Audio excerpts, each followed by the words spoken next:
So how's it going, everyone? Welcome back to another video. Now this is going to be just a quick recap of my week from this past trading week. And yeah, this is not going to be a super fun video to make. I really don't even want to make this video because I didn't have a good trading week at all. It was probably my worst week in several months, and I gave back quite a bit of profits on my Apex account as well as my personal account too. I did not do too well, but I'm still going to make it because my goal on this channel is to be transparent. I don't want to just talk about my winners. I'm not going to act like I'm some pro trader that's making a ton of money, because I'm not. I am not there yet. I'm almost 2 years in and still not profitable, but that is okay. That's completely normal. So anyway, yeah, I want to go through my trades.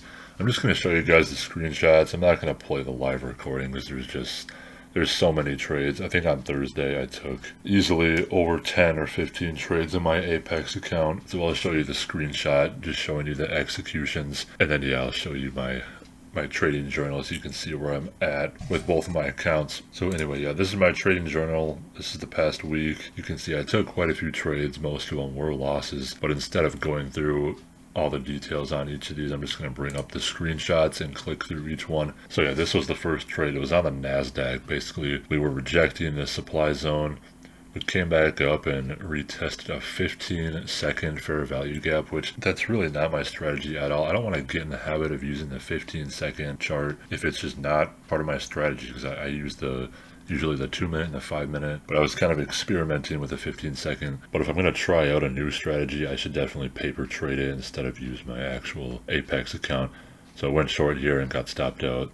So the next trade was on Tesla. This was an okay trade. I'm not too upset about the loss. I went long off this key demand zone at 219, and I held on to it for quite a while. I put in a hard stop, and then later on I was stopped out for a loss. So yeah, next trade was another short loss on the NASDAQ. This time it was a 1-minute fair value gap, but the issue with this trade is I went short after NASDAQ got back above these key levels. There's a VWAP, prior day close, and this line is a big trend line from the higher time frame, so it really did not make sense to go short above that.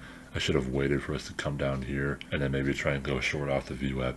So it took a loss there. This was an okay loss on AMD. It was a break and retest of prior day high. AMD got above it, came back down, retested it. I went long here, held through this pullback to the VWAP, and it started to go up a little bit, but it did not have the strength to break this high here, so I got stopped out, took a loss. Next trade was a winner on Tesla. This was a decent setup. I believe Matt Diamond took this trade, or at least he pointed it out on his Instagram. Yeah, Tesla was really weak pretty much all week, and it came back up, retested 220, which was a key level, as well as it was like this pivot low.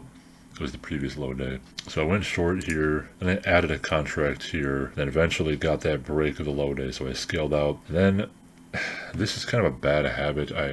I sold when it came back up near break even, when really I should probably just wait and keep my stop above this high here, because I missed out on more downside. This was a winning trade, but the P&L is very small. So yeah, next trade. Now this was the disaster day on the 9th. This is just a screenshot of my ES executions as well as the NASDAQ ones.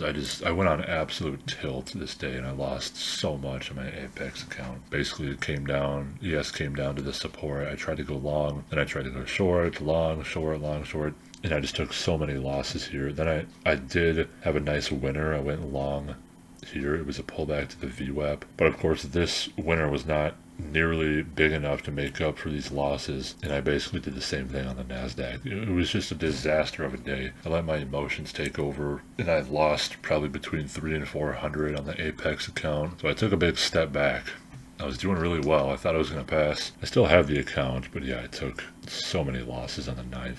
Yeah, so this was a decent trade. This was the one like good trade I took on the 9th. This 215 level on Tesla was a major level from the higher time frame, and Tesla was so weak all morning. It pushed back up into it and started to reject, so I went short here. I put in a hard stop, and when it came back up, it hit the hard stop. Tesla gave me a chance to re-enter, so I re-entered short here because I saw that it continued to reject this level, and then I held on for a while. It came down close to the low of day, and I was up a decent amount on the contract here, but I should have just held on, or at least put in a break-even stop. Yeah, I took profit here, and then it continued to go much, much lower. So I had FOMO after that trade, but it's okay. I made up for this loss. But yeah, the 9th was still a rough day.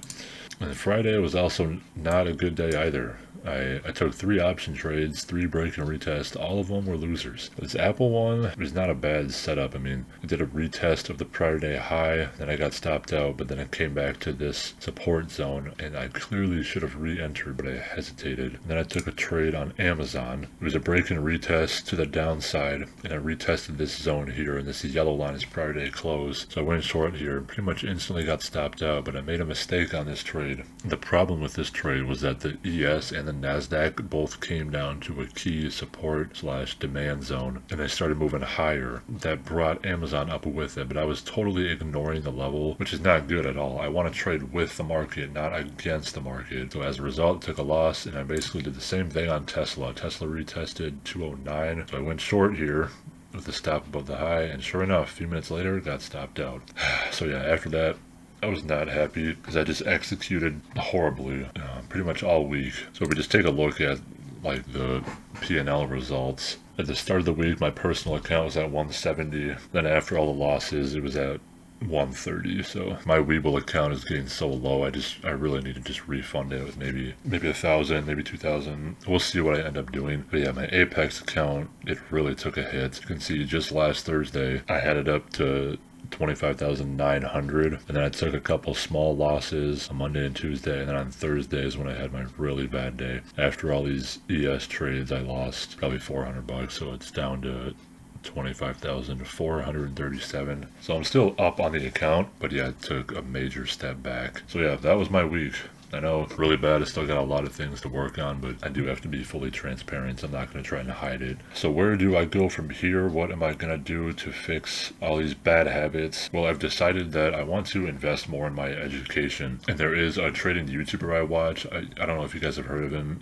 His channel is Scarface Trades. He's a fantastic trader that trades the break and retest, and he makes really great videos about it. And if you follow him on Instagram, you probably know that he has opened up his second mastermind program, and I joined the wait list, and the applications opened a couple days ago, so I just applied to be a part of his mastermind program, where he basically teaches everything he knows. You get to listen to him trade live. He goes over recaps, does live classes, and he basically just goes really in depth about his trading strategy. So it's a great way to improve as a trader, and if I get accepted, I want to join the program because I think that this will help me kind of take my trading to the next level, or at least that's what I'm anticipating. So we'll see if I get accepted or not. But yeah, I really hope I do, because this is probably a better idea than just continuing to, try and figure it out on my own. So yeah, I really hope that I can get into this program and it will speed up my learning curve, because I'm really just tired of taking loss after loss, week after week, and just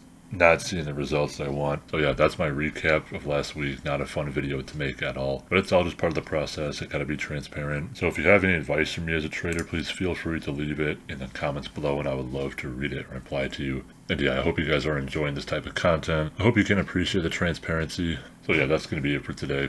So I'll see you guys next week in the next recap video. So peace out.